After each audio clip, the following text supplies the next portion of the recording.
မြန်မာနိုင်ငံမှာတော့ကဆုံလားပြည့်ဆိုရင်ညောင်ရည်သွန်းပွဲဆိုတာလောက်ပဲသိနေကြတယ်တကယ်ကတော့ဘုရားမြတ်စွာရဲ့မွေးနေ့အခါသမယဖြစ်တယ်ဆိုတာကို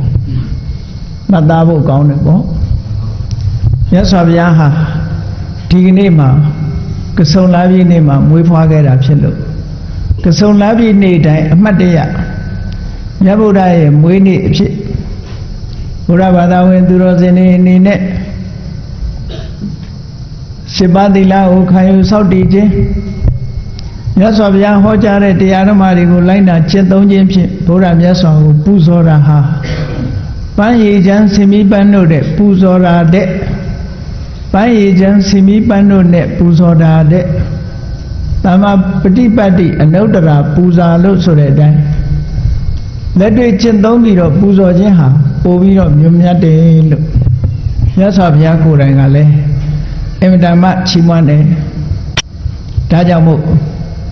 အမတ်တရကဆုံလားပြီဆိုလို့ရှိရင်မြတ်စွာဘုရားကိုဂုဏ်ပြုပူဇော်သောအားဖြင့်လူတိုင်း7 ပါးသီလစောင့်တည်လို့ဘုရားမြတ်စွာကိုပူဇော်သောအားဖြင့်ဘုရားနုတ္တိဘာဝနာများထူးထူးခြားခြားပွားများသိကြတယ်ပေါ့ဒါလည်းအမတ်တရရှိထားကြဖို့ပေါ့ဘာရိကဆုံလားပြည့်နေ့ဟာအင်တာမထူးခြားတဲ့နေ့ဖြစ်တယ်မြတ်စွာဘုရားဖွားတော်မူတဲ့နေ့သာမကဘာရိကဆုံလားပြည့်နေ့မှာပဲမြတ်စွာဘုရားဟာတရားဓုတရားမြတ်ကိုရရှိပြီးတော့သဗ္ဗညုတဉာဏ်တော်ကြီးကိုရရှိခဲ့တာဖြစ်လို့ဒီနေ့ဟာဘုရားဖြစ်တော့ရောက်တော်မူတဲ့နေ့အဖြစ်ထူးခြားတဲ့နေ့တစ်နေ့လို့ဘုရားဖြစ်တော်မူတဲ့နေ့ဖြစ်ခြင်းကြောင့်လဲဘုရားဘာသာဝင်သူတော်စင်တို့အနေနဲ့အမတ်တရအာယုံပြုပြီးတော့ပူဇော်ကြဖို့မြတ်စွာဘုရားဟာဒီကနေ့မှာထူးခြားတဲ့သဗ္ဗညုတဉာဏ်တော်ကြီးကိုရသည့်အတွက်ကြောင့်တော်ဝါရီရဲ့အကျိုးကိုကရုဏာပညာ2 ရပ်ပေါင်းစပ်ပြီးတော့ကောင်းမြတ်တဲ့အကျင့်တရားတွေကိုထုတ်ဖော်ဟောကြားနိုင်သည့်အတွက်ကြောင့်ကမ္ဘာလူသားတွေဟာဆင်းရဲဒုက္ခလွတ်မြောက်ပြီးဒီနေ့တည်းဟာကမ္ဘာကြီးငြိမ်းချမ်းမှုကိုဘုရားဘာသာတရားတော်ကအကျိုးပြုနေစေဖြစ်တယ်လို့ဒီလိုပြောရမှာဒါကြောင့်ဘုရားဖြစ်သို့ရောက်တော်မူတဲ့နေ့အဖြစ်လဲမှတ်သားပြီးကြီးညိုလို့ပူဇော်ကြဖို့နောက်ဆုံးသက်တော်80ပြည့်တဲ့အခါမှာမြတ်ဗုဒ္ဓသီပင်နဲ့တရားတို့ရဲ့မရှောင်မလွဲနိုင်တဲ့ခန္ဓာရထားတဲ့ပုဂ္ဂိုလ်တိုင်းဖြစ်ခြင်းသဘောရှိတဲ့တရားမှန်သမျှချုပ်ပြောက်ခြင်းသဘောရှိတယ်ဆိုတဲ့သဘာဝတရားအတိုင်းပဲဘုရားကိုယ်တော်များခန္ဓာတွေချုပ်ငြိမ်းလို့ပြိဋိဘံစံတော်မူရတယ်ပြိဋိဘံစံတော်မူသွားတဲ့မြတ်စွာဘုရားကိုလည်းရည်စူးပူဇော်ပြီးတော့ပုဂ္ဂိုလ်သူမြတ်ကြီးလောကကြီးမှာပေါ်ထွန်းပြီးတော့မှန်ကန်တဲ့တရားဓမ္မတွေကိုဟောပြောသွားတာနောက်ဆုံးမှာမှန်ကန်တဲ့တရားတွေကိုလူသားတွေရဲ့ယင်တဲ့နှလုံးထဲမှာထည့်ထားခဲ့ပြီးတော့ပြိဋိဘံစံသွားရတယ်ကောင်းကင်ကနေမင်းကြီးဟာလောကရအလုံးကိုအလင်းအောင်ပေးပြီးနောက်ဆုံးအချိန်ရောက်တဲ့အခါကျတော့အထတောင်စွန်းကိုပျောက်ကွယ်ဝင်ရောက်သွားပြီးတကယ်တော့မြတ်စွာဘုရားသခင်ကိုရောမြတ်ဟာလေလောကလူသားတွေကိုအလင်းအောင်ပေးပြီးတော့သင်္ခါရတို့ရဲ့သဘောတရားအရာခြုံငိမ့်ကွယ်ပြောက်သွားခဲ့ရတယ်ဒါကိုလည်းပဲအမတ်တရားအနေနဲ့ဘုန်းကြီးတို့တပည့်မှတ်သားပြီးတော့မြတ်စွာဘုရားကိုပူဇော်ကြဖို့ပေါ့ဒါကြောင့်မို့ဒီကဆုံလားပြည့်နေ့ဟာအင်မတန်မှထူးခြားတဲ့နေ့ဖြစ်သောကြောင့်မြတ်စွာဘုရားသတင်း300ညောင်ပင်လေးပရိဘောဂဇေဒီဖြစ်တဲ့ညောင်ပင်လေးသတင်း3ယုံညောင်ပင်လေးမှာဘောဓိပင်လေးမှာညောင်ရည်လေး3ယုံနဲ့မလုံလောက်သေးဘူးမြတ်စွာဘုရားဖွားတော်မူတဲ့နေ့အဖြစ်လဲမှတ်သားဖို့လိုအပ်တယ် ဖျားပွင့်တော်မူတဲ့နေ့အဖြစ်လဲမှတ်သားဖို့လိုအပ်တယ်ဖျားပြိဋိဘံဆံတော်မူတဲ့နေ့အဖြစ်လဲမှတ်သားဖို့လိုအပ်တယ်မှတ်သားပြီးအမြဲတမ်းထူးခြားမြင့်မြတ်တဲ့ပုဂ္ဂိုလ်သူမြတ်ကြီးကို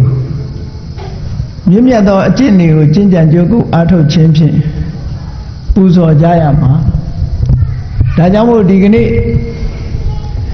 ဤဌာနမှာကဆုံလာပြည့်နေ့အမှတ်တရဗုဒ္ဓကိုဂုဏ်ပြုပူဇော်သောအားဖြင့်ဓမ္မသဘင်ကိုဆင်ရင်ကျင့်ပနေကြတာဖြစ်တယ်ပေါ့ဒါဟာပန်းရည်ချမ်းစီမီပန်းတို့တဲ့စီမီတို့နဲ့ပူဇော်တာတဲ့တရားဓမ္မဖြင့်ပူဇော်ခြင်းဟာမြတ်စွာဘုရားရဲ့အကြိုက်ဖြစ်ရုံမျှမကပို့ပြီးတော့လေချီးမွမ်းပွဲကောင်းတဲ့ပူဇော်မှုမျိုးလို့ဆိုတာဟာအမ္တမထင်ရှားတယ်ပေါ့ဒီကနေ့မြတ်စွာဘုရားဘဝနဲ့ထူးခြားတဲ့အဖြစ်အပျက်ကြီးတွေ၃ကြိမ်၃ခါဆုံတွေ့လာခဲ့တဲ့ကဆုံလပြည့်နေ့အမတ်တရမြတ်ဗုဒ္ဓကဘာစကားတွေမိန့်ကြားခဲ့ဘူးလို့မြတ်ဗုဒ္ဓမိန့်ကြားတဲ့စကားတွေမြောက်များစွာရှိတဲ့ထဲကဆုံလပြည့်နေ့နဲ့သက်ဆိုင်တဲ့စကား၃ခုလောက်ကိုဒီကနေ့မှတ်သားနာယူပြီးရတဲ့ဗံမိမိတို့ယင်တဲ့နှလုံးထဲမှာသိမ်းထားပြီးမြတ်စွာဘုရားကိုညှိုးကြဖို့ပူဇော်ကြဖို့ပါကောင်းပြီမြတ်စွာဘုရားသခင်ကိုရောမြတ်ရဲ့ဖရာအလောင်းတော်လေးဟာဒီကနေ့ကနေစပြီးတော့ပြန်လီရေတွက်ကြည့်မယ်ဆိုလို့ရှိရင်အခုနှစ်ပေါင်း2500နော်နှစ်ပေါင်း2500ရှိတယ်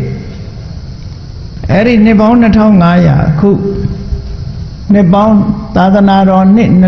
2556ဆိုတာ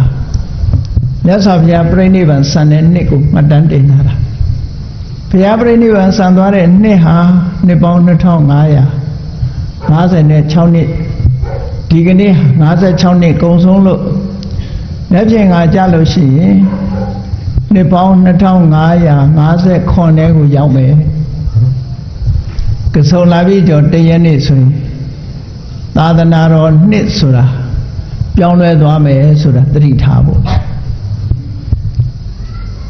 နှစ်ပေါင်း2556နှစ်ကုန်ဆုံးပြီးတော့မြတ်စွာဘုရားပြိဋိဘံဆံခဲ့တဲ့နှစ်တွေဟာဝေးပြီးတော့သွားလိုက်တာ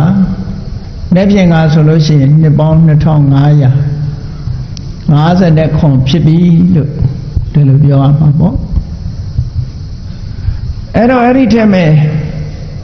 ဒီကနေ့နှစ်ပေါင်း2556ထဲမှာအနှစ်80မြတ်စွာဘုရားရဲ့ဘဝတက်တော်80ဆိုအနှစ်80ထည့်ပြီးတော့ပေါင်းလိုက်မယ်ဆိုလို့ရှိရင်နှစ်ပေါင်း2636အဲ့ဒါဟာ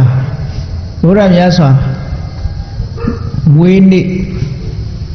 နှစ်အကြာဟာနှစ်ပေါင်း2636နှစ်မြောက်ကမွေးခဲ့တာလို့ဒီလိုပြောလို့ရတယ်ပေါ့အကယ်၍သာတက်တန်းရှိမယ်ဆိုလို့ရှိရင်မြတ်စွာဘုရားရဲ့တက်တော်ဟာနှစ်ပေါင်း2636နှစ်ရှိပြီလို့ဒီလိုဆိုရမှာနော်အဲ့တော့မြတ်စွာဘုရားရဲ့လူဘဝရရှိလာတဲ့နှစ်ဟာဗုဒ္ဓမှာကြာညောင်းလာခဲ့ပြီအဲ့ဒီနှစ်ပေါင်း2636နှစ်မြောက်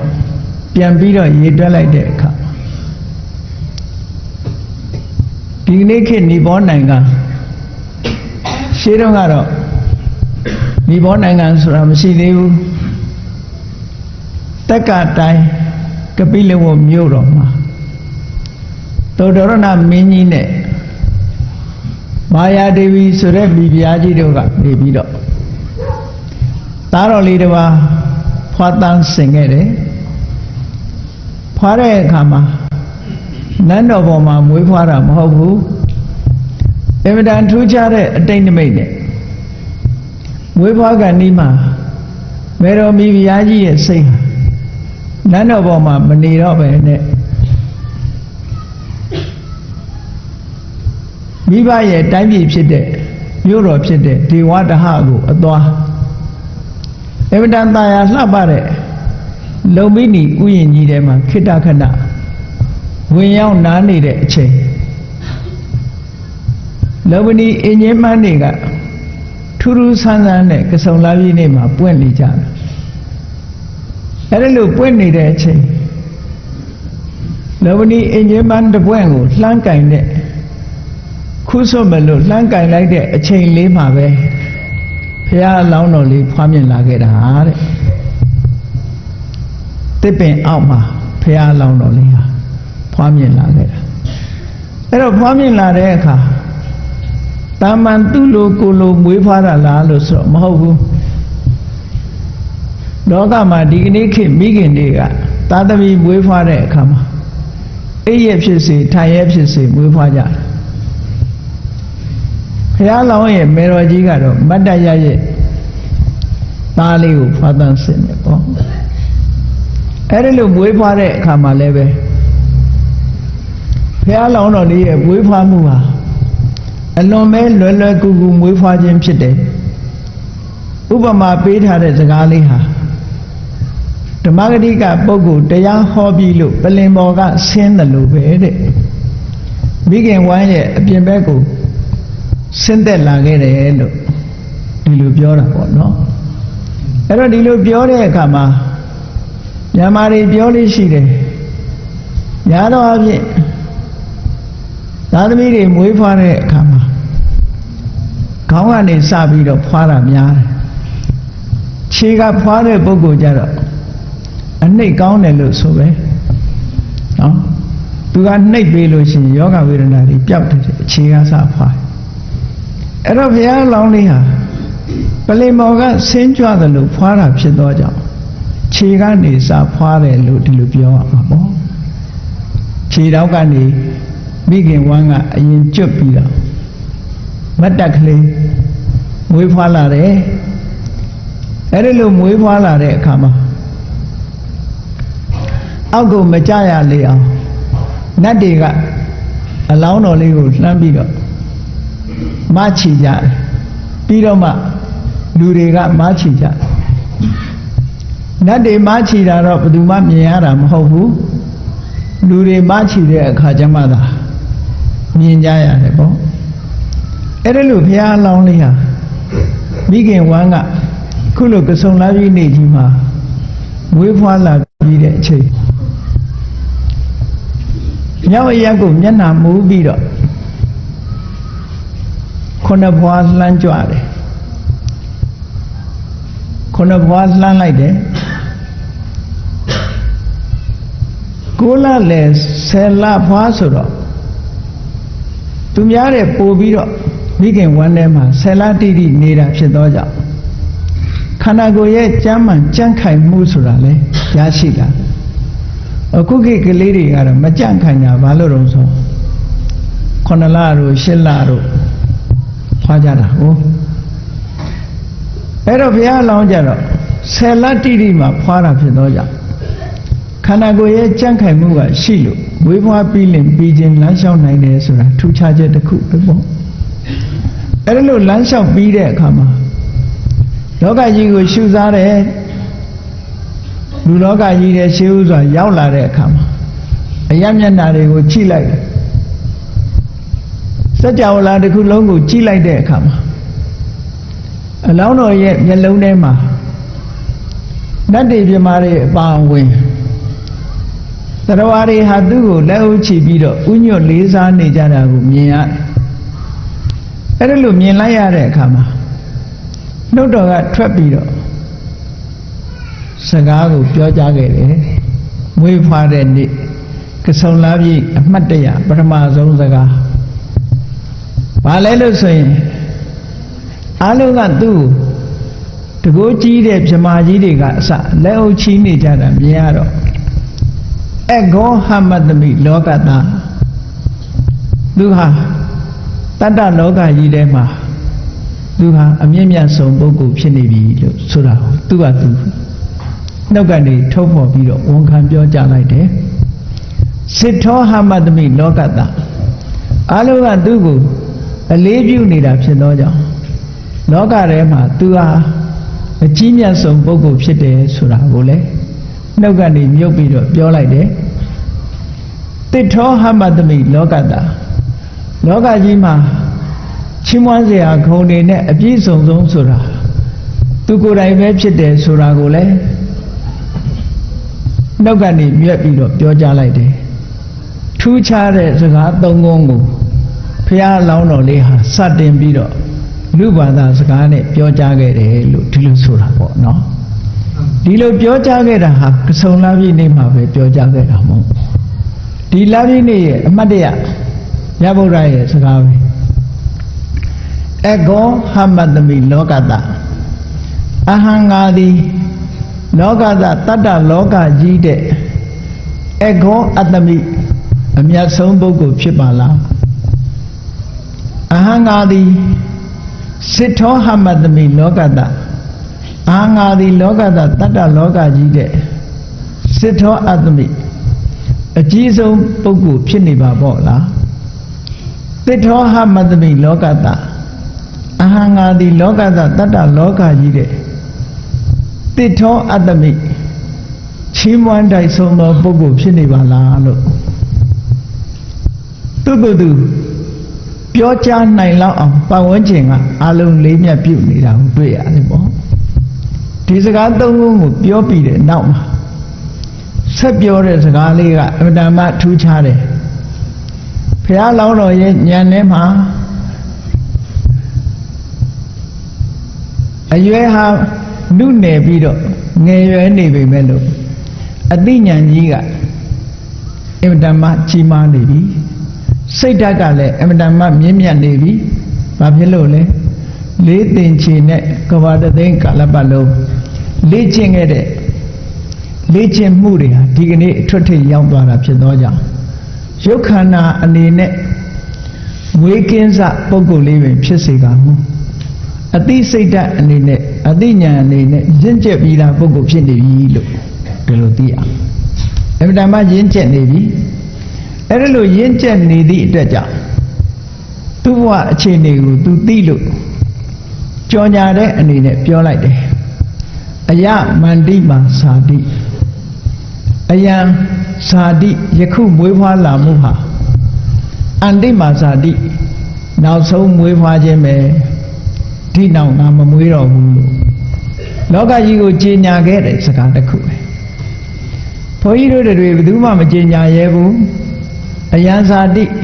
အခုငါမွေးဖွားလာခြင်းဟာအန္တိမာဇာတိနောက်ပိတ်ဆုံးမွေးဖွားခြင်းလို့မပြောနိုင်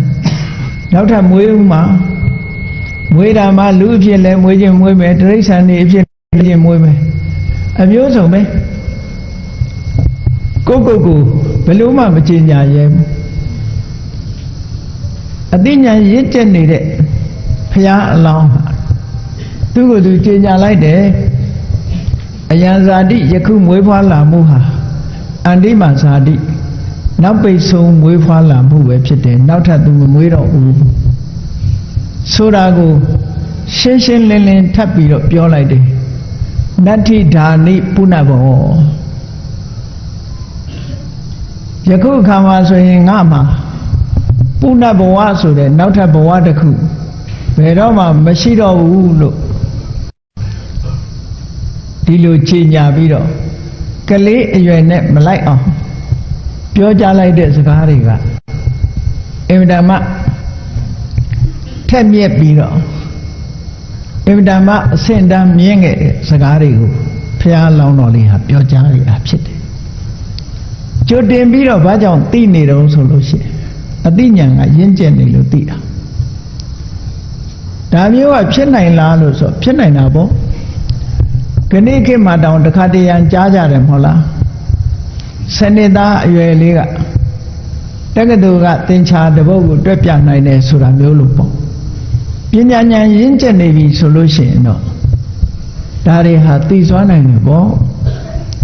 ရုပ်ခန္ဓာအနေနဲ့နုနယ်ပြီးတော့အခုမှမွေးကင်းစားလေးဖြစ်ပြီမဲ့လို့အသိဉာဏ်အနေနဲ့ကအလုံးကိုရင့်ကျက်ပြီးမြင်မာနေတယ်ဒါကအသိဉာဏ်အရာသာဖြစ်တယ်ရုပ်နဲ့မဆိုင်ဘူးနန္တရားရဲ့ရင့်ကျက်မှုဟာအ ထွတ်ထိပ်ကိုရောက်နေတယ်ဘုန်းကြီးတို့တွေလည်းဒီဘဝမှာအသိဉာဏ်နဲ့ရင့်ကျက်အောင်လေ့ကျင့်သွားကြမယ်ဆိုလို့ရှိရင်ဓမ္မပဂတိတာဝကအနေနဲ့ဖရာတဆူနဲ့တွေ့မယ်ဆိုလို့ရှိရင်ဝိသခါတို့လို9နှစ်အရွယ်လေးနဲ့ပဲသောတာပန်ဖြစ်သွားတာမျိုးဆိုတာဖြစ်နိုင်တာပေါ့။ဘာဖြစ်လို့တော့ဆိုအသိဉာဏ်ကရင့်ကျက်နေလို့ရုပ်ခန္ဓာနုနယ်ပေမဲ့လို့အသိဉာဏ်ရင့်ကျက်နေပြီဆိုရင်ဒီအခြေအနေမျိုးကိုရောက်ရှိနိုင်တယ်။ဒါကြောင့်ရုပ်ခန္ဓာကိုယ်ကြီးကိုသိပြီးတော့အလေးထားစရာမလိုဘူး။ကျမ်းမာမာရှိနေရင်ပြီးပြီ။အသိဉာဏ်နဲ့ရင့်ကျက်အောင်ကြိုးစားနေဖို့လိုတယ်။အသိဉာဏ်နဲ့ဖွံ့ဖြိုးတိုးတက်နေအောင်နေ့စဉ်နဲ့အမျှပညာတွေကိုစီးပူးအားထုတ်နေဖို့လိုအပ်တယ်။ပညာရခြင်းဘာလို့နေ့စဉ်နဲ့အမျှတရားဓမ္မတွေနာလို့ဘုရားဟောကြားတဲ့တရားစာအုပ်တွေကိုဖတ်ကြားလို့မသိတာတွေကိုမေးမြန်းစူးစမ်းလို့ဆင်ញင်သုံးသပ်လို့ဒီလိုလုပ်မယ်ဆိုလို့ရှိရင်အသိဉာဏ်တွေဟာတစားရတစားမှားလာကြမှာပဲဖြစ်တယ်ပေါ့အကယ်၍သာအသိဉာဏ်တွေမြင်မအောင်မကြိုးစားကြဘူးဆိုလို့ရှိရင်အစာတွေသာစားလို့ကောင်းတာတွေသာရွေးချယ်စားရင်ခန္ဓာကိုယ်ကြီးကဝိတ်တွေသာတက်လာမယ်ဉာဏ်ကတော့တက်လာမှာမဟုတ်ဘူးမြတ်စွာဘုရားကတခါအမိန့်ရှိဘူးလေနိအပ္ပတုတ္တယံပုရိသောပလိပဒောဝစီရတိမန္တာနိတတ္တဝဋ္ဌန္တိပညာတတ္တနဝတ္တိတဲ့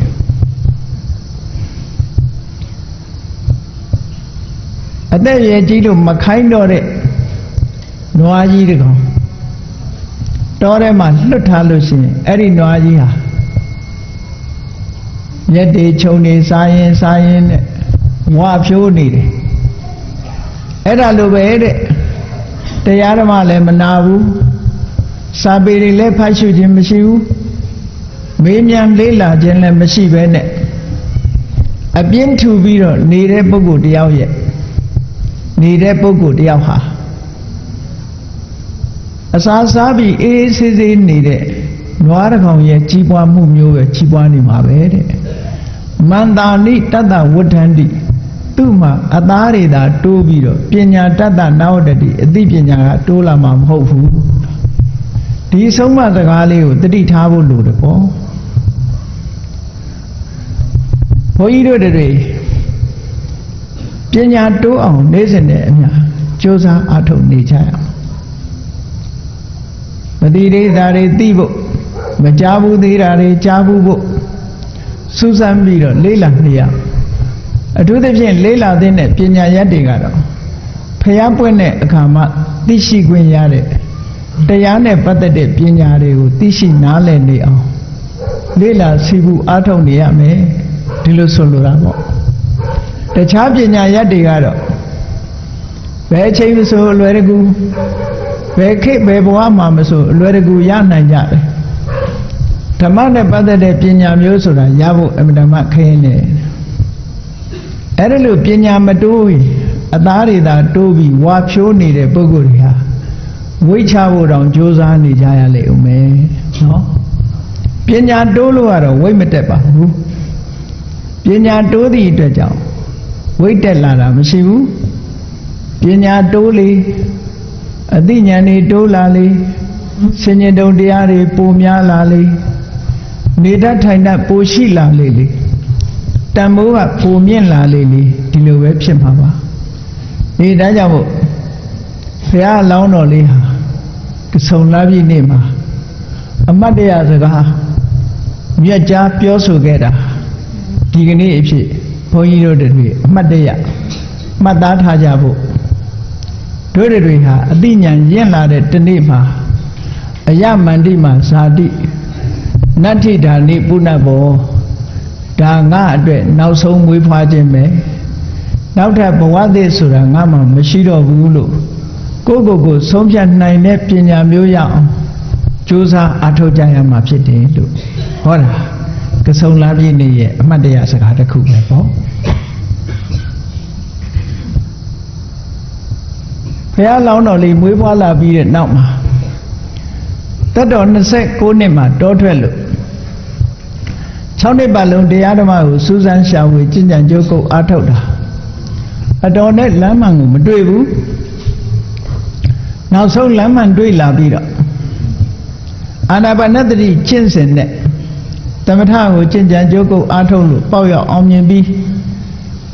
ဝိပဿနာဉာဏ်နဲ့ရှင်ပြီးတော့နှလုံးသွင်းဆင်ញင်လိုက်တဲ့အခါမှာဟောဒီကဆုံလာပြီနေ့မှာပဲဘုရားအလောင်းတော်လေးဟာထူးခြားတဲ့အသိဉာဏ်ကြီးကိုရရှိခဲ့တာဖြစ်တယ်ပေါ့အဲ့ဒီလိုထူးခြားတဲ့အသိဉာဏ်ကြီးကိုရရှိပြီးတော့ဘုရားအဖြစ်သို့ရောက်သွားတာလည်းပဲဟောဒီကဆုံလာပြီနေ့ပဲထူးခြားတဲ့အသိဉာဏ်ကြီးကိုရရှိသွားလို့ရရှိသွားတယ်ဆိုတာမြတ်စွာဘုရားဟာဘယ်ကမ္မထံကိုအထုတ်တာလဲလို့မေးရင်အာနာပါနသတိကမ္မထံထွက်လေဝင်လေကိုတတိနဲ့ကပ်ပြီးတော့ရှုရင်တမာရီတွေထူထောင်လို့ဝိပဿနာဉာဏ်ကူးပြီးတော့ဘုရားဖြစ်သို့ရောက်တယ်ဘုရားဖြစ်သို့ရောက်တဲ့အခါမှာသောတာပန်မဖြစ်ဘဲနဲ့ဘုရားတန်းဖြစ်တာလားလို့ဆိုဒီလိုတော့မဟုတ်ဘူးတရားအထုတ်ရင်ကနေပြီးတော့ဇန်၄ပါးအစဉ်စဉ်တက်ပြီးနောက်ဆုံးမှာဇန်၄ပါးမှာရှိတဲ့ယုံ nant ဓမ္မသင်္ခါရတွေကိုရှုမှတ်ဆင်ခြင်ပွားများခြင်းဖြင့်ဝိပဿနာဉာဏ်သက်ဝင်လာတဲ့အခါမှာပထမဒိဋ္ဌိဝိသိကိစ္စကိုဖယ်ရှားနိုင်တဲ့သောတာပတ္တိမဲ့သောတာပတ္တိဖို့ကိုရပြီးဒုတိယကာမရာဂနဲ့ဗျာပါဒကိုလျှော့ချနိုင်တဲ့သဂါရဂါမိမဲ့သဂါရဂါမိဖို့ကိုရတတိယကာမရာဂနဲ့ဗျာပါဒကိုလုံးဝဖယ်ရှားပြစ်နိုင်တဲ့အနာဂါမိမဲ့နဲ့အနာဂါမိဖို့ကိုရစတုထကြတော့ကိလေသာတွေအလုံးဖယ်ရှင်းလို့အဝိဇ္ဇာဆိုတဲ့အမှောင်ကင်းသွားတဲ့ရတ္တမေရတ္တဖို့ဆိုတဲ့ဉာဏ်အလင်းကိုနောက်ဆုံးရလိုက်တဲ့အချိန်လေးမှာသဗ္ဗညုတဉာဏ်ဆိုတဲ့ဂုဏ်တူဝိသေတာကြီးလည်းပါလာတယ်အရတ္တမေရတဲ့ပုဂ္ဂိုလ်တိုင်းပုဂ္ဂိုလ်တိုင်းဂုဏ်တူဝိသေတာပါတာမဟုတ်ဘူးတချို့ယဟန္တာပုဂ္ဂိုလ်တွေဟာအရတ္တမေရတ္တဖို့ကိုသာရတယ်တခြားထူးခြားတဲ့ဉာဏ်ဉာဏ်သွေးတွေမရဘူးမြတ်စွာဘုရားမှာတော့ဘုရားကိုယ်တော်မြတ်တွေရနိုင်တဲ့ဂုဏ်တူဝိသေတာတွေတသဗလဉာဏ်တို့ဝေတာရိစ္ဆဉာဏ်တို့ဘယ်သူနဲ့မှမဆက်ဆံတဲ့အတ္တတရဏဉာဏ်တို့ဆိုတာဘုရားရှင်ကိုယ်တော်မြတ်တွေရနိုင်တဲ့ဉာဏ်ကြီးအလုံးဟာအရတ္တဘက်ရလိုက်တာနဲ့တပြိုင်နက်အကုန်လုံးတပါးတည်းပါတယ်ထင်ရှားအောင်ပြောရမယ်ဆိုရင်ဆယ်တန်းအောင်နာခြင်းတူပေမဲ့လို့ဒီပါတဲ့လူနဲ့မပါတဲ့လူကွာသေးတာပဲပေါ့မြတ်စွာဘုရားဟာဒီဂရီတွေအကုန်ရလိုက်တယ်လို့ဒီလိုဆိုလိုတာပဲပိစိကဗုဒ္ဓကျတော့ပိစိကဘောဓိဉာဏ်ပါလာတယ်ရတာတော့အရတ္တမေရတ္တဖို့ပဲအရတ္တမေကမှကိလေသာအလုံးကိုဖယ်ရှားနိုင်တာရှင်သာရိပုတ္တရာတို့ရှင်မမောက္ကလန်တို့ဟာလည်းပဲထို့တူပဲအရတ္တမေရတ္တဖို့ရလိုက်တာနဲ့တပြိုင်နက်အရတ္တမေရလိုက်တာနဲ့ဧကတာဝကတွေရနိုင်တဲ့ဉာဏ်ဉာဏ်စွမ်းအစွမ်းတတ္တိတွေအကုန်ပါသွားတယ်တာမယံတော်တွေကြတော့တချို့ကြတော့ဝိဇ္ဇာ3ပါးဆိုတာပါတယ်တချို့ကြတော့အဘိညာဉ်6ပါးဆိုတာပါတယ်တချို့ကြတော့ဘာမှမပါဘူးအရတ္တမေပဲရတယ်အရတ္တမေကထုတ်လုပ်တဲ့အရတ္တဖို့မြတာရယန္တာလို့ခေါ်ရယုံပဲဂုဏ်ဝိသေတာမရှိတဲ့ယဟန္တာပုဂ္ဂိုလ်တွေလည်းရှိတာပဲအရေးကြီးတာတော့အရတ္တမေရဖို့ကအရေးကြီးတယ်ပေါ့အဲ့ဒါလို့မြတ်စွာဘုရားကြတော့အရတ္တမေရလိုက်တာနဲ့တပြိုင်နက်သဗ္ဗညုတဉာဏ်စာဆိုတဲ့ဗုဒ္ဓရဲ့အရေးချင်းတွေအာလုံးပြည့်ပြည့်စုံစွာရသွားတယ်ဟောဒီကဆုံလာပြီနေ့မှာဘုရားဖြစ်သူရောက်သွားတယ်ပေါ့အဲ့ဒီမှာဘုရားဖြစ်သူရောက်ခဲ့တဲ့ဒီနေ့ပြန်ပြောမယ်ဆိုလို့ရှိရင်နှစ်ပေါင်း2500 90နဲ့တနှစ်ရှိပြီပေါ့အဲ့ဒီမှာအရတ္တမေရလို့ဘုရားဖြစ်တဲ့အခါမှာ မြတ်စွာဘုရားရဲ့နှုတ်တော်ကထုတ်ဖော်ပြီးတော့ပထမဆုံးပြောတဲ့စကားဟာဘာလဲရလိုက်လို့ဝမ်းပန်းတတာလေးသိညင်တဲ့ကဘာတသိန်းကာလပတ်လုံးပါရမီတွေဖြည့်ဆည်းလာခဲ့တာနော်ခေတံလက်ချေမျက်လုံးအသက်ဆုံးလျက်နှလုံးစိတ်ဝမ်းကိုယ်တော်ဤပင်မခြင်းတို့ဆိုတဲ့အတိုင်းဘဝတဏ္ဍမှာမိမိရဲ့ခန္ဓာကိုယ်မှာရှိတဲ့အသားတွေအသွေးတွေမျက်လုံးတွေနှလုံးသားတွေဆုံးရှုံးခံပြီးတော့ပါရမီတော်တွေဖြည့်ရှင်းလာခဲ့တာအခုဘုရားဖြစ်တော့ရောက်တယ်သဗ္ဗညုတဉာဏ်ကြီးကိုရလိုက်တဲ့အခါမှာဘုရားမှာဘာရတယ်ဆိုတာကိုသူပြောတယ်အဲ့ဒီမှာပထမဆုံးဥရန်ကျူတဲ့စကားကိုအားလုံးဗုဒ္ဓဘာသာဝင်သူတော်စင်တွေကြားဘူးနေကြတဲ့စကားတစ်ခုပဲအိမ်မှာကိုးကွယ်တဲ့ဗုဒ္ဓရုပ်ပွားတော်တွေကိုသံဃာတော်တွေကိုပင့်ပြီးတော့အနေကစားတင်တယ်ဆိုတာအဲ့ဒီမြတ်စွာဘုရားကဆုံလာပြည့်နေ့မှာဘုရားဖြစ်လင်ဖြစ်ခြင်းဥရန်ကျူခဲ့တဲ့စကားပဲဒါလည်းကဆုံလာပြည့်နေ့အမှတ်တရမြတ်ဗုဒ္ဓ၏စကားတစ်ခုပဲပေါ့အဲ့ဒီစကားကအတိတ်ပဲအမတမရှင်းရှင်းလေးရဲ့ဘုရားဖြစ်သူရောက်တဲ့အခါမှာဘာကစပြောလိုက်တာတော့ဆိုအနေကဇာတိတန္တာရံတန္တာဝိတ္တံအနေဘိတံကာကရံကဝေတံတောဒုက္ခဇာတိပုဏ္ဏပုဏ္ဏတန်တရားထဲမှာသူဖြစ်ခဲ့ရပုံကိုခြုံငုံသုံးသပ်ပြတယ်အနေကဇာတိတန္တာရံတန္တာဝိတ္တံဘဝပေါင်းမြောက်များစွာတဘဝကနေတဘဝဒီဘဝကသေပြီးနောက်ဘဝမှာမွေးပြန်တယ်ဒီဘဝကသေပြီးနောက်ဘဝမွေးပြန်တယ်အဲ့ဒါကိုတဘဝကတဘဝပြေးသွားနေရတယ်လို့ဒီလိုတင်စားပြီးတော့သုံးတာအမှန်ကတော့ပြေးနေတာတော့မဟုတ်ဘူးပေါ့ဘဝတစ်ခုအဆုံးသတ်သွားလိုက်နောက်ဘဝတစ်ခုပေါ်လာလိုက်ဘဝတစ်ခုအဆုံးသတ်သွားလိုက်နောက်ဘဝတစ်ခုပေါ်လာလိုက်အဲ့ဒီလိုဘဝပေါင်းဟာမရေမတွက်နိုင်အောင်အလွန်များခဲ့တယ်ဒါမို့အနေကဇာတိတန္တာရံလှည့်လည်ပြီးတော့ဖြစ်နေတဲ့ဘဝတွေအများကြီးတန္တာဝိတ္တမယမနာခဏနားအောင်မယ်ဆိုလို့မရဘူးသေးသေးချင်းနောက်ဘဝရောက်သွားပြန်ပြီဒီဘဝသိလိုက်တာနဲ့နောက်ဘဝမွေးပြန်ပြီအဲ့ဒါလို့ဘဝတစ်ခုကနေဘဝတစ်ခုကူးပြောင်းပြီးတော့တန်တရားကျင်လည်ခဲ့ရတယ်တဲ့ဒါဖြင့်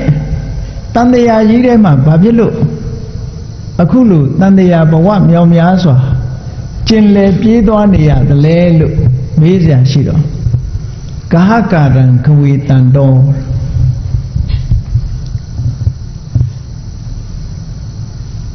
တန္တာဝိတ္တံအနိဗ္ဗိတံကာဟကာရံခဝေတံတောအခုလိုဘဝတစ်ခုဘဝတစ်ခုရလာတယ်ဆိုရင်ခန္ဓာကိုယ်တွေရလာခန္ဓာကိုယ်ကိုအိမ်နဲ့တင်စားလိုက်တယ်ခွေးဘဝဆိုခွေးခန္ဓာခွေးခန္ဓာအိမ်ပေါ့လူဘဝဆိုလူခန္ဓာအိမ်ပေါ့နွားဘဝဆိုနွားခန္ဓာအိမ်ခန္ဓာအိမ်ကြီးတွေကလည်းအမျိုးမျိုးဒီဇိုင်းမျိုးမျိုးနဲ့ထုတ်နော်ဒီဇိုင်းကလည်းတစ်ခုနဲ့တစ်ခုတူတာမဟုတ်ဘူး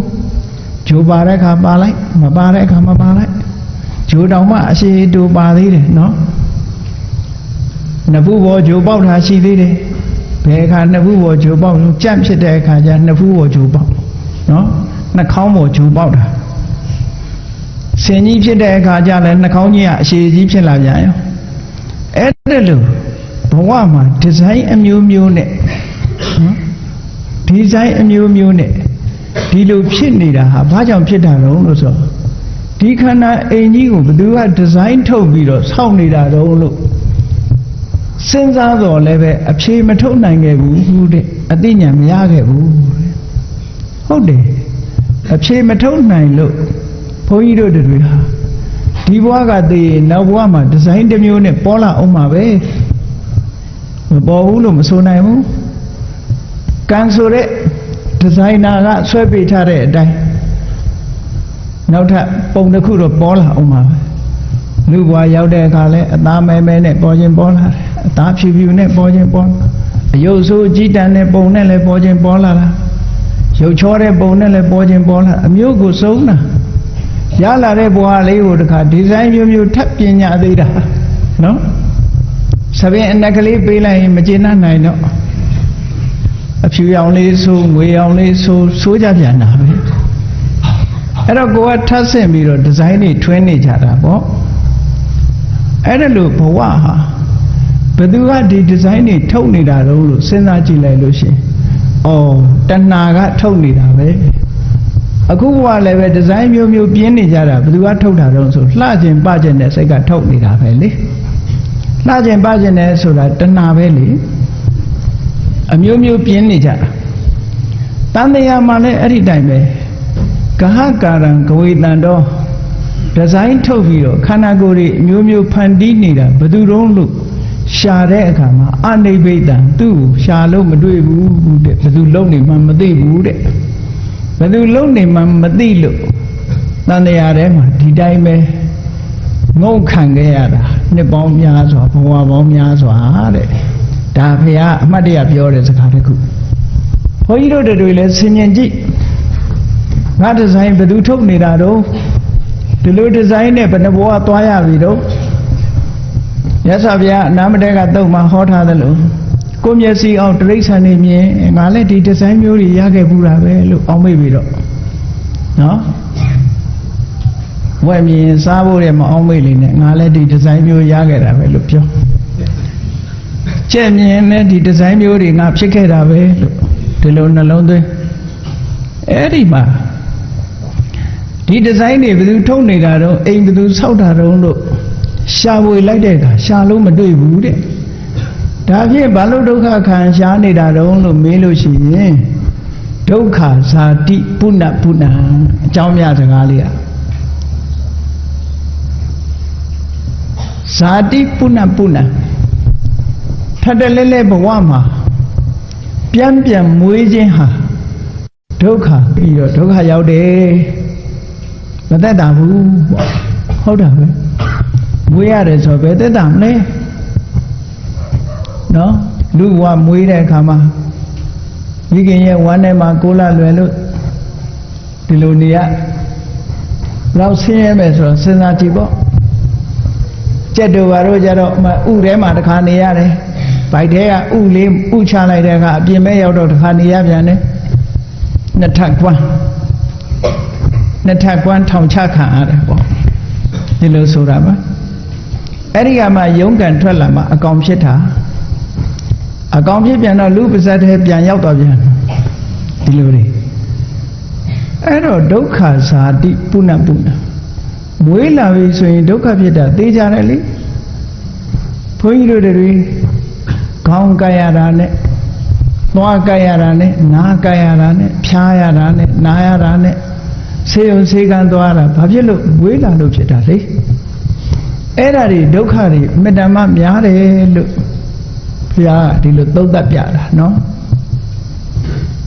အဲ့ဒါကြောင့်မလို့သူရှာတာပါတဲ့ရှာလိုက်တာမတွေ့ခဲ့ဘူးအခုဒီနေ့တပ္ပယုတ္တဉာဏ်တော်ကြီးကိုရလို့အရဟတမေဉာဏ်တော်ကြီးကိုရလို့အဝိဇ္ဇာဆိုတဲ့ကိလေသာအမှောင်ကစပြီးအားလုံးကိုရှင်းလိုက်နိုင်တဲ့အခါကျတော့ဘယ်သူလှုပ်ထားလဲဆိုတဲ့လက်သည်ဟာရှင်းကြီးတွေ့သွားပြီဒါကြောင့်မို့ဘုရားလောင်းကဘုရားကိုရောမြတ်ကဆက်ပြီးတော့မိန့်ကြားတာကဂဟကာရကဒိဋ္ဌောတိတဲ့ဒီဇိုင်းထုတ်ပြီးတော့အိမ်ဆောက်နေတဲ့လူကိုငါတွေ့ပြီတဲ့အခုဘယ်သူလုံနေတယ်ဆိုတာလက်တယ်ကိုတွေ့ပြီဂဟကာရကဒိဋ္ဌောတိပုဏ္ဏဂေဟနခာတိနောက်ထပ်ဆောက်ခွင့်မပေးတော့ဘူးတဲ့ဘယ်သူလုံနေတယ်ဆိုတာသိရင်သူ့ကိုဖယ်ရှားတော့မယ်နောက်ထပ်ဆောက်ခွင့်မရတော့ဘူးဆောက်ခွင့်မရအောင်ဘာတွေဖြစ်စည်းပြလိုက်တာတော့ကာကာရကဒိဋ္ဌောတိပုဏ္ဏဂေဟနဂဟတိတဗ္ဗတိဖာတုကဘက်ခာအလုံးအဆောင်အမှုအတွက်အသုံးကျမဲ့အရာတွေအကုန်လုံးဖြတ်ပလိုက်ပြီချိုးဖြတ်ပလိုက်ပြီဂဟကုတံဝိသင်္ခတံတကယ်အရေးပါတဲ့အရာကိုလည်းပဲဖြည့်ဆည်းပြလိုက်ပြီဆိုလိုတာက ကိလေသာတွေကိုဖြတ်စည်းပြလိုက်ပြီကံတွေကိုလည်းဖြတ်စည်းပြလိုက်ပြီဟောဒီခန္ဓာကိုယ်ကြီးခန္ဓာအိမ်ကြီးကိုဆောက်လုပ်ခြင်းအကြောင်းဖြစ်တဲ့အဆောက်အဦတွေတခုမှမရှိတော့ဘူးပရိစ္ဆေသမုပ္ပါဒ်နဲ့ပြောမယ်ဆိုရင်အဝိဇ္ဇာကိုရှင်းလိုက်နိုင်တာနဲ့တပြိုင်နက်သင်္ခါရဆိုတာရှင်းပြလိုက်နိုင်ပြီသင်္ခါရရှင်းပြလိုက်နိုင်တာနဲ့တပြိုင်နက်ဝိညာဏတို့နာယုတ်တို့သလရဏတို့ဖတ်တာတို့ဝေဒနာတို့ဆိုတာမလာတော့ဘူးဒီလိုဆိုလိုတာပေါ့နော်အဲ့ဒါတွေကိုဖယ်ရှားလိုက်ပြီဝိသင်္ခါရခတံစိတ်တံငါရဲ့စိတ်လေးဟာပြုပြင်ပေးတတ်တဲ့အကြောင်းတရားတွေကံတို့ကိလေသာတို့ဆိုတဲ့ကမ္မဝတ်ကိလေသာဝတ်ဝိပါကဝတ်ဆိုတဲ့ဝတ်သုံးပါးထဲမှာကိလေသာနဲ့ကံနေကိလေသာတွေကိုဖျက်ဆီးပြစ်ခြင်းအဖြစ်ကံတရားတွေကိုလည်းပဲအလုံးမဖြစ်အောင်လုပ်လိုက်တာပဲဒါကြောင့်မို့ကံနေကိလေသာတွေချုပ်ငိမ့်သွားအောင်ဆောင်ရွက်လိုက်တော့ဖန်တီးပေးမဲ့သင်္ခါရတွေကင်းသွားပြီအဲ့ဒီကင်းတဲ့နိဗ္ဗာန်ဆိုတာကိုသူစိတ်လေးဟာရောက်နေပြီဒါကိုရှာတွေ့လိုက်ပြီလို့ဒီလိုပြောတယ်ဝိသင်္ခါရခတံစိတ်တံငါရဲ့စိတ်လေးဟာသင်္ခါရတွေလုံးဝချုပ်ငြိမ်းသွားတဲ့နိဗ္ဗာန်ကိုအာယုံရောက်သွားနိုင်ပြီရောက်ရှိသွားပြီတဏ္ဏနံခယမစ္စကတဏ္ဍာတွေအလုံးကုန်ခန်းအောင်လုံးနိုင်တဲ့အရတ္တမဲဆိုတဲ့အစွမ်းထက်တဲ့ဉာဏ်လက်နဲ့ကြီးကိုအခုငါရလိုက်ပြီလို့ဟောတယ်လို့ဥဒန်းကျူတာပါဒါဟာကဆုံလာပြည့်နေ့မှာဥဒန်းကျူခဲ့တဲ့စကားတစ်ခုပဲအဲ့တော့ဘုန်းကြီးတို့တွေလည်းတန်တရားဝကလွတ်ဖို့ဆိုလို့ရှိရင်တော့တဏှာကုံအောင်လုံးနိုင်တဲ့အရတ္တမဲမရမချင်းကတော့ဒီဆိုင်အမျိုးမျိုးနဲ့တန်တရားထဲမှာလဲနေကြအောင်ပါပဲရိုးနေပြီသို့တော့လူတွေကမရိုးနိုင်ဘူးတဘွားပြီးတဘွားအစ်တွေဖြစ်နေလို့တွေ့တာမှုတွေအစ်လာလို့ဆက်တိုက်နောက်ထပ်ဘဝတွေကဆက်တိုက်ဖြစ်နေကြအောင်ပါပဲလို့ဒီလိုဆိုတာနော်ဖြစ်နေသမျှဒုက္ခတွေကလည်းမယမနာနောက်ဆက်တွဲပါနေမှာပဲနောက်ဆုံးဟာလိုချင်တဲ့တွေ့တာမှုတဏှာကုံစေတတ်တဲ့အရတ္တမဉာဏ်ကိုရမှာဘဝဇာဟာသိမ့်မှဖြစ်တယ်ပေါ့အဲ့ဒါဂေါတမဗုဒ္ဓရဲ့ဖျားဖြစ်တဲ့နေ့မှာဥရန်စကားအနေနဲ့ချူးရင်ခဲ့တဲ့ဂါထာလေးပဲဒီနေရာမှာဒီပင်ကရာမြတ်စွာဘုရားတို့အခြားဘုရားတွေချူးရင်ခဲ့တဲ့ဂါထာကဒီအနေကဇာတိဂါထာတွေမကဘူးနောက်ထပ်ဂါထာလေးနှစ်ပုဒ်ရှိသေးတယ်ဒါကထူးခြားတယ်လို့ပြောရမှာပေါ့နော်ဂေါတမမြတ်စွာဘုရားနဲ့ပတ်သက်လို့ကတော့ဒီလောက်ပဲပါပြီးတော့ဒီပင်ကရာမြတ်စွာဘုရားတို့တခြားဘုရားတွေမှာနောက်ထပ်အဓိပ္ပာယ်ထူးခြားတဲ့ဂါထာလေးနှစ်ပုဒ်ကိုလည်းဥရန်စကားအနေနဲ့မိန့်ကြားခဲ့တာဒီနေ့အမတ်တရားဖြစ်မှတ်သားကြဖို့အယောဂနဟတတေဝဆလတောသာတဝေဒတောအနုပုပ္ပိပတန္တတယထာနဈာယတေကတိယထာနညာယတေကတိဆိုလိုတဲ့အဓိပ္ပာယ်ကတော့တန်မြားကြီးကိုမီးဖုတ်ရဲနေပြီဆိုတဲ့အခါကျတော့အဲ့တန်မြားကြီးကိုတူနဲ့ထုလိုက်တဲ့အခါမှာမီးပွားလေးတွေမီးပွင့်လေးတွေပေါ်လာတယ်လေမီးရဲဖုတ်ထားတဲ့တန်မြားကိုထုလိုက်လို့ရှိရင်မီးပွားလေးတွေလွင့်သွားတယ်လွင့်ပြီးတော့ပေါ်လာတယ်အဲ့ဒီလွင့်ပေါ်လာတဲ့မီးပွားလေးတွေခဏလေးပဲငြိမ်သွားတာတေချာမမြင်ဘူးရင်ပပဲတော့ချိပေါ့နော်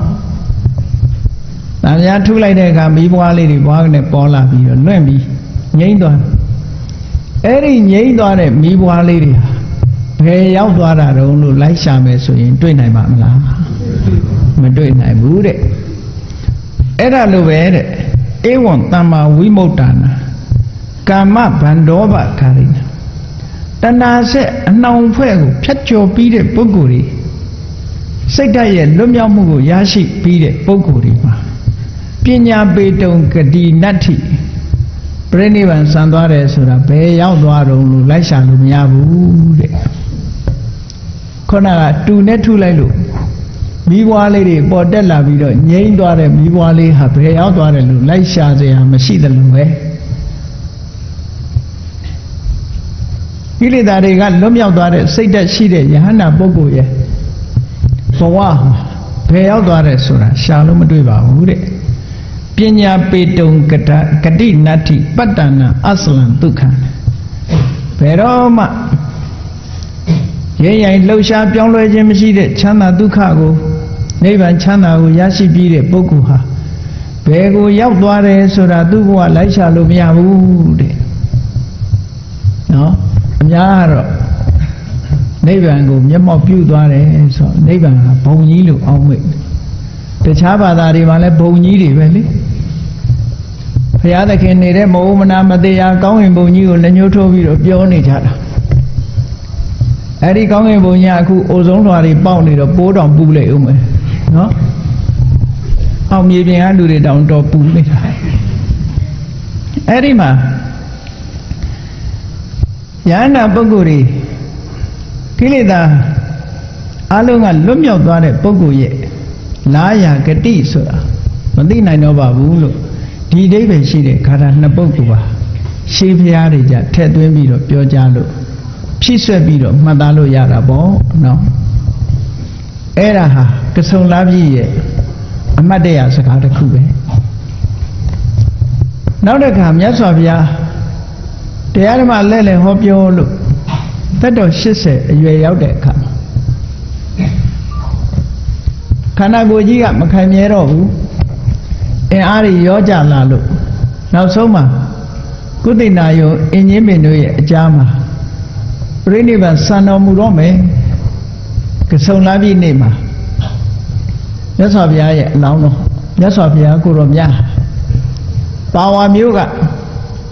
စုံဒဆိုတဲ့ပရိဆရာကတ်လိုက်တဲ့သူကရမတ္တဝလို့ခေါ်တဲ့ဝက်ပြူသားလို့လည်းပြောတယ်တချို့ကလည်းမှုတစ်မျိုးလို့လည်းပြောတယ်တချို့ကလည်းမြတ်စွာဘုရားအာမပြတ်အောင်လို့ရတနာဆေးကိုဖော်ဆက်ပြီးတော့ပေးတယ်လို့လည်းဆိုတယ်အဲ့ဒီသူကရမတ္တဝဆိုတာဘုရားအတွက်တည်တံ့ချက်ပြုတ်ထားတဲ့ဟင်းတစ်ခွက်လိုပဲဆိုကြပါစို့မြတ်စွာဘုရားကိုအထူးစီမံချက်ပြုတ်ပြီးတော့စုံနာကဟောဒီကဆုံလာပြီနေမှာကတ်လိုက်တာမြတ်စွာဘုရားဟာဒီဆွမ်းကိုဖုံးပေးပြီးတဲ့အချိန်မှာပဲဆွမ်းကြောင့်ဖြစ်တာမဟုတ်ဘူးယောဂါကဒီဆွမ်းမစားလည်းပဲဒီယောဂါဖြစ်မှာဆွမ်းစားသည့်အတွက်ကြောင့်ဖြစ်တာမဟုတ်ဘူးအဲ့ဒီဆွမ်းဖုံးပေးပြီးတဲ့အချိန်မှာဘာဖြစ်လာတော့ဆိုသွေးဝမ်းသွားတဲ့ယောဂဖြစ်ပေါ်လာတယ်ဒီဆွမ်းကြောင့်မို့လို့သွေးဝမ်းသွားပြီမဲ့လို့အားတွေဟာပြိုလဲပြီးတော့မသွားနိုင်ပဲမသွားပဲနဲ့ကုသိနာယုံရောက်အောင်ခီးဆက်နိုင်တယ်ပေါ့ဒီလိုဆိုလို့တာနော်အဲ့ဒါအတိပ္ပယ်အမှတ်မှတ်ရတယ်အနုဘဆိုရင်စုံနာဆိုတဲ့လူဆွမ်းချက်တာဝက်သားကမလက်ဆက်လို့မြတ်စွာဘုရားဝန်းလျှောတယ်လို့ဒီလိုအောင်းမိတ်နေကြအချို့อ่ะစုံနာပဲပြစ်တင်ရမလို့ဖြစ်တယ်မဟုတ်ဘူးစုံနာကတ်လိုက်တဲ့ဆွမ်းကြောင့်မို့လို့မြတ်စွာဘုရားဝိလံတဲ့ခရီးကိုခြေချင်းကြွနိုင်သေးတာ25ချိန်လမ်းမှာနာပြီးတော့ကိုသိနာယုံထီအောင်ကြွတာဘာကြောင့်အပင်မန်းခံပြီးတော့ကြွနေတာတုံးလို့ဆိုသူပတ္တဆိုတဲ့ပြပိုက်ကြီးနဲ့တွေ့ဖို့ကြွတာနောက်ဆုံးတရားဟောဖို့ရှိတယ်လေမြတ်စွာဘုရားကကရုဏာအမတန်မှကြီးမားတော်မူတယ်တနာတယ်သူပတ္တကြီးဟာဒီတစ်ခါမမိလိုက်ဘူးဆိုရင်နောက်ထပ်ဘုရားမိဖို့သူခက်သွားလိုက်လူဆိုတာသိစိတ်သေးကြတာမဟုတ်ဘူးလေဒီဘဝလူကောင်းဖြစ်ပေမဲ့နောက်ဘဝကောင်းချင်မှကောင်းတာအဲ့ဒါကြောင့်မို့လို့မြေထားတို့သင်္ဘောတို့ယထာသင်္ဘောကိုယ်ဟာစောဆိုတာလို့နော်နောက်ကြရင်ကြံရင်မှာပဲအဲ့တော့သူပတ္တကြီးမိဖို့ဆိုပြီးတော့မြတ်စွာဘုရားအားခဲပြီးတော့ကုသိနာယုံကြွတာကဆုံလာပြည့်နေပဲအဲ့ဒီကြွရင်းနဲ့မဟာသုတသနာသုတ်တန်ကြီးကိုဟောလိုက်သေးတယ်ရှင်အနန္ဒာကိုမှားစရာစကားတွေလည်းမှားတယ် အဲ့ဒီမှာတဲ့စကားတွေထဲမှာကဆုံလာပြီအမှတ်တရထဲမှာရှင်အနန္ဒကိုမှာခဲ့တဲ့စကားလေးတစ်ခုကလည်းမှတ်သားเสียရပဲဘယ်လိုမှာခဲ့တာတော့လို့ဆိုရင်အာနန္ဒတဲ့ငါမရှိတော့တဲ့နောက်ငါဟောခဲ့တဲ့ဓမ္မငါပြညတ်ခဲ့တဲ့ဆုံးမခဲ့တဲ့ဝိနည်းဒီဓမ္မနဲ့ဝိနည်းဟာမင်းတို့ရဲ့ဆရာပဲလို့ဘုရားမရှိတဲ့နောက်ဓမ္မဝိနည်းအတိုင်းနေကြလို့ဒီလိုဆိုလိုတာနော်ဒါကြောင့်မို့လို့မြတ်စွာဘုရားမရှိတော့ပေမဲ့ဘုရားတရားတွေရှိနေလို့ရှိရင်ဘုန်းကြီးတို့တွေဟာဘုရားတရားတော်အတိုင်းကျင့်ကြံကြိုးကိုအားထုတ်နေထိုင်ခြင်းဖြင့်ရတဲ့အကျိုးကျေးဇူးတွေကိုရရှိနိုင်ပါတယ်လို့ဒီလိုဆိုတာပေါ့နော်ကစုံလာပြီနေ့မှာပဲမြတ်စွာဘုရားဒီစကားမိန့်ကြားတယ်နောက်ဆုံးရှင်အာနန္ဒာနဲ့ယဟန္တာငါတွေကိုနောက်ဆုံးမိန့်ကြားလိုက်တဲ့စကားကတော့ဟန္တဒါနိဘိက္ခဝေအာမန္တယာမိဝောဟန္တာဆိုတာဒီစကားလုံးကစကားပြောဆိုမှုတွေကိုရပ်ဆိုင်တော့တဲ့အဓိပ္ပာယ်ပဲဗမာတွေဆိုလို့ရှိရင်စကားဖြတ်ရင်ဘယ်လိုလုပ်ကြတော့ကဲအလုံးရှိလို့သွားလိုက်အောင်မယ်ပေါ့နှုတ်ဆိုစကားကြောကရှင်းနေဥမှာဟုတ်နော်စကားလက်ဆောင်ကြနေပြီဆိုကဲလို့သာလာရင်သွားတော့မယ်ဆိုတော့သိချာအဲ့ဒါလိုပဲပါဠိစကားမှာဟန္တာဆိုတာလေပြောလိုက်တာစကားကိုဆုံးသတ်ဖို့ပဲဒါနိဘိက္ခွေအာမန္တယာမိဝောငါအချင်းချုပ်မှာခဲ့မယ်တဲ့အချင်းချုပ်ခုငါပြောလိုက်မယ်တဲ့ဝယဓမ္မသင်္ခါရအကြောင်းတရားတွေကပေါင်းစပ်လို့ပြုပြင်ထားတဲ့တဘာဝတရားမှန်သမျှယုံ nant ဓမ္မသင်္ခါရမှန်သမျှဝယဓမ္မပျက်စီးခြင်းပြိုကွဲခြင်းသဘောရှိတယ်အကြောင်းတရားတွေပေါင်းစပ်ထားလို့လောက်ကင်ထားတဲ့အရာမှန်သမျှဘယ်တော့မှမမြဲဘူးပျက်စီးမဲ့အနေထားရှိတယ်ဒါကိုတတိကြကြထားကြဖို့လို့ဆိုလိုတယ်နော်ဒီလိုတတိပေးပြီမဲ့လို့ငါမသေးသေးဘူးလို့ပဲအောင်းမိတ်နေကြတာလူတွေကနေ့စဉ်သေးနေတာတော့မမြင်ဘူးနော်တရေတရေအိုးနေတာ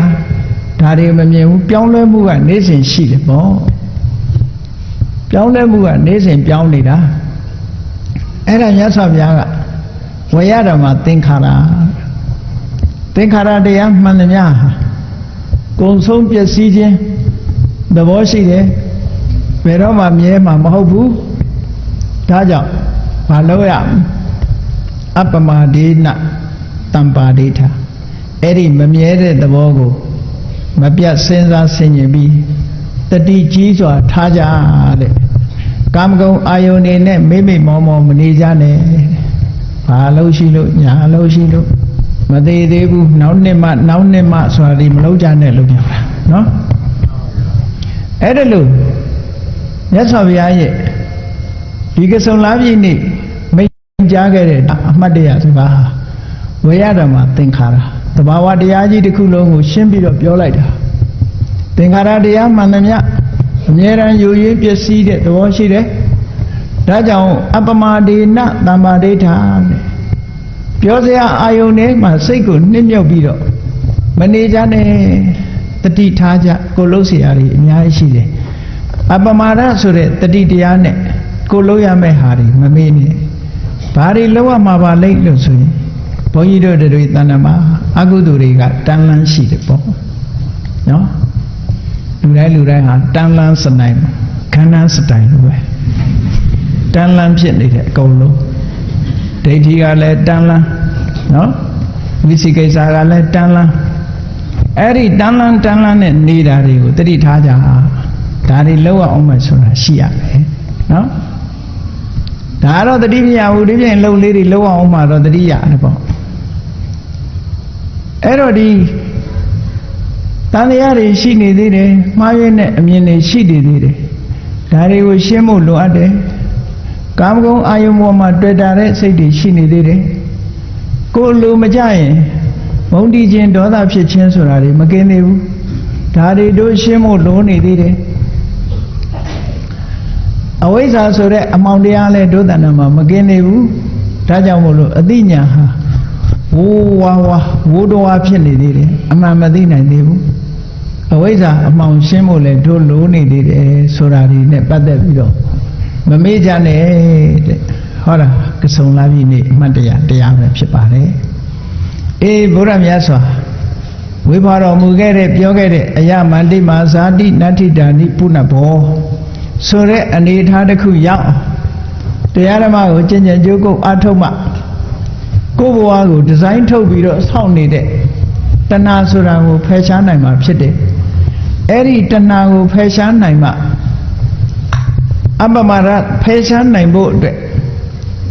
သင်္ခါရတရားတွေရဲ့မမြဲမှုကိုဆင်ញင်သုံးသပ်ပြီးတဲ့အခါမှာကာမဂုဏ်အာယုန်တွေထဲမှာမေ့မျောပြီးတော့မတည်ဘဲနဲ့တတိကြီးစွာထားလို့အဝိဇ္ဇာနဲ့တဏှာဆိုတဲ့ဝိမြစ်ကိုဖယ်ရှားနိုင်အောင်တို့တွေကြိုးစားရမှာဖြစ်တယ်လို့ဘုရားမြတ်စွာရဲ့ဗုဒ္ဓနေ့ကစုံလာပြီဗုဒ္ဓနေ့ခါသမယမှာအမှတ်တရမိန့်ကြားခဲ့တဲ့စကားများကိုနာယူမှတ်သားပြီးတော့ကျင့်ကြံအားထုတ်နိုင်ကြပါစေကုန်သတည်း